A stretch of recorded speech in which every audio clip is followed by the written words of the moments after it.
What's up, guys? Evan here, doing another gameplay. Today I'm doing a response to King of Lightning, Mugiwara Map B, and anime fan talk. Basically, King of Lightning put out a video, and in the video he says that Dragon, well, he thinks that Dragon isn't necessarily Yonko level. He thinks Dragon is between the Yonko and Admiral level. He also says that his reasoning is because of the Yonko's powers and how strong they seem to be, and he doesn't think that at this point Dragon is as strong as them. I mean, I see where he's coming from, but at the same time, I don't think that. Alright, let me put it this way. At this point in the story, he's right. As far as we know, we haven't seen as much feats for Dragon as we've had for the Yonko.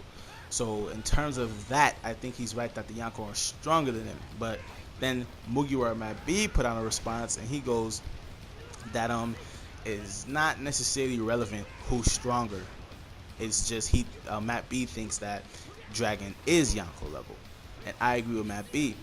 Anime Fan Talk's video was necessarily, it's more so a response directly towards King of Lightning and King of Lightning's points about, how the Yonkos are stronger than Dragon, blah, blah, blah. So Anime Fan Talk, he just made a response saying, this is how strong Dragon is, and he laid out his points.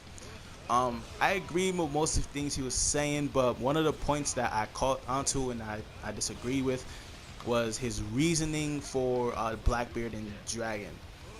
He claims that, well, he doesn't claim, but this is fact.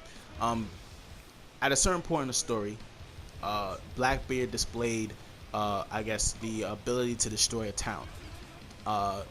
Anime Fan Talk used another point in the story where Dragon was able to engulf, I guess, a whole town in an instant, in a matter of seconds. And his reasoning with those two things, he was saying that Dragon's destructive capability was higher than Blackbeard's. He's right, but he's also wrong, because he's right in terms of at that point in time in the story, it was that Dragon's destructive capability was faster, I guess, than Blackbeard's. But that was at that point in the story. To this exact point of the story, as far as we know, Blackbeard has the power to quote-unquote destroy the planet, so I don't think that holds numbers towards what we've seen Dragon do to this point. So I think that I know what he was trying to say, but that doesn't really hold true to this point in the story. What Blackbeard was able to do back then is not what Blackbeard is able to do now. Blackbeard is way stronger now than he was when he was fighting Ace. Trust me. So I disagree with that point, but I know what he was trying to say. As far as Matt B goes, I kind of agree with the things Matt B was saying. I feel as though Oda wouldn't write Dragon in the story, so to speak, being ahead of the Revolutionary Army and the position he's put at and the things that, it seems he's trying to accomplish. I don't think that Oda will write him into the story just to make him on par with the Admirals, especially since there's all these theories going around that Luffy and his gang is gonna tangle with the Admirals and all that stuff. So you're telling me that Luffy's gonna get to the point where he's tangling with the Admirals, and at that exact point, Luffy is gonna be as strong as Dragon? I don't think so. I think that Luffy, if that's the case, then why didn't Blackbeard take out Dragon when he got there, when they found his hideout? I don't think that Dragon was scared of Blackbeard. I don't think that.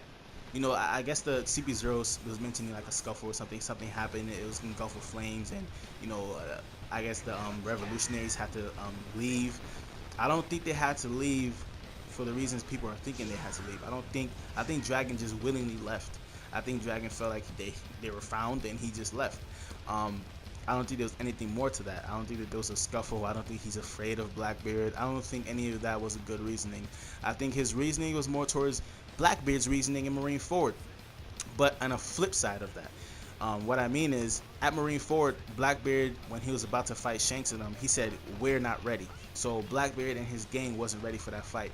I think that's the flip side to what Dragon was gonna say. I think Dragon just didn't think it was relevant for him to fight Blackbeard. I don't think Dragon felt as though there was a reason for him to even get into that clash, because Blackbeard is no slouch. Blackbeard is strong as hell. So let's not get it twisted. I'm not saying that Dragon is just so powerful that he's just gonna take out Blackbeard. I just think that there's gonna be, one, way too much casualties, two, the fight was gonna last too long, and three, because of Blackbeard's destructive capabilities and because of what Dragon may possibly be able to do, I think that there was gonna be way too much shit going on in that fight for Oda to, one, show us the fight, and the two, allow that fight to even happen. So just off of that, I think that, you know, Dragon is strong. You know, I don't think that we're just given all this stuff about the revolutionaries and how dangerous they are and how he's Garp's son and all this stuff for him to not even be at least on par with the admirals. You know, not on par in terms of he could beat them, because I can't argue for that, but I can't argue for him being at least around their power levels. And you know, as far as him being the world's dangerous or most wanted man, you know, that doesn't necessarily speak towards his powers. That could be towards maybe something that he knows that the government is after.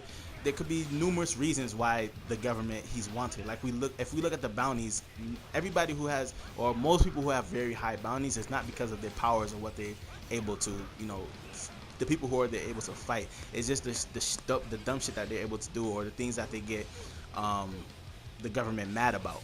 Their bounties spike. So I don't necessarily think that him being the most wanted does hold true to his powers, but I don't think it's all about his powers. I don't think just because he's so strong that makes him the world's wanted man.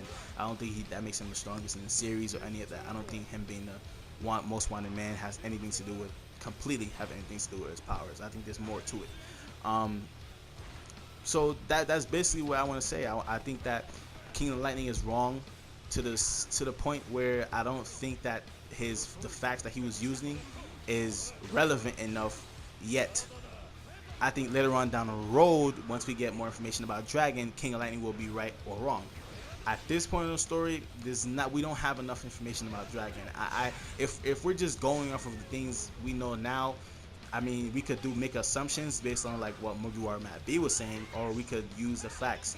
And the facts say that it seems as though the Yonkos are stronger than Dragon, but that doesn't necessarily mean that Dragon isn't on their level. You know, so are you saying that admirals are stronger than Dragon? Like, I doubt that. So we can use common sense to say that we can at least think that, you know, Dragon is somewhere amongst the Yonko. We cannot distinctly say that, okay, he's stronger than this Yonko, he's stronger than that Yonko, he's stronger than that Yonko, but we can assume that he's up there because of the things that are revolving around him. So leave your comments down below. Tell me what you guys think. Like this video if you like it. Dislike it if you dislike it. I'm out.